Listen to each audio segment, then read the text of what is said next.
Anytime I talk about feminist theology or black theology or womanist theology or something like this, somebody in the comments inevitably says something like, well, what about Christian theology? What about Jesus? What about the gospel? And I think this comes from a fundamental misunderstanding of how these categories work and how these categories relate to other categories in theological study. So I figure I'd do a quick video talking about how several of these different kinds of theology relate to Christian theology.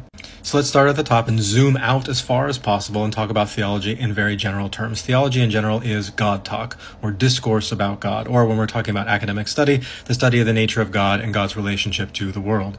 If we then zoom into theology, the first distinction we need to make is between different religious traditions. So we have Christian theology and Jewish theology and Islamic theology and Hindu theology and as many other kinds of theology as there are religious traditions in the world, which is to say quite a few. Then once we zoom into Christian theology, we have a variety of different kinds of theology which are defined primarily in terms of their scope and what they hope to accomplish.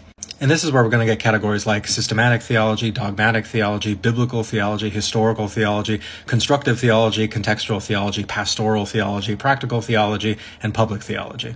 Of these categories, systematic theology is probably the kind most familiar to the most people, and systematic theology attempts to give a complete and coherent account of all Christian claims about reality. Systematic theology itself then breaks down into several more categories, usually 7 to 10, depending on who's making the list. I usually think of it as 8, 4 relating primarily to God and 4 primarily relating to human beings. The 4 that are primarily related to God are theology proper, usually related to the nature of God the Father or the entire Trinity taken together, Christology related to the nature of Jesus, pneumatology related to the nature of the Holy Spirit, and then either angelology or demonology related to the nature of other supernatural beings.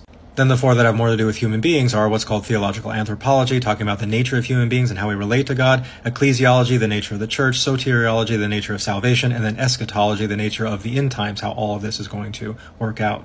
Several of these other theological categories that have to do with scope can also be broken down in a similar manner. For example, you can break down historical theology into different historical periods, patristic theology, medieval theology, early modern theology, postmodern theology, etc.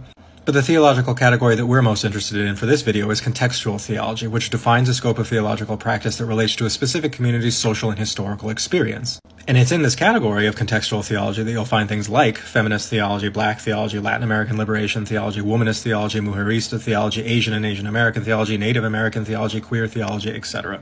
So even though you may be less familiar with these categories in contextual theology, and even though these categories in contextual theology are very different from the categories in systematic theology that you might be more familiar with, these are nevertheless, by and large, Christian kinds of theology.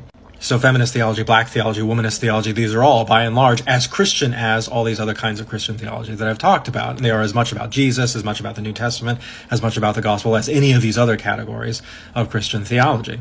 It's always important to keep in mind that just because something is unfamiliar to you doesn't mean that it's opposed to you in some way.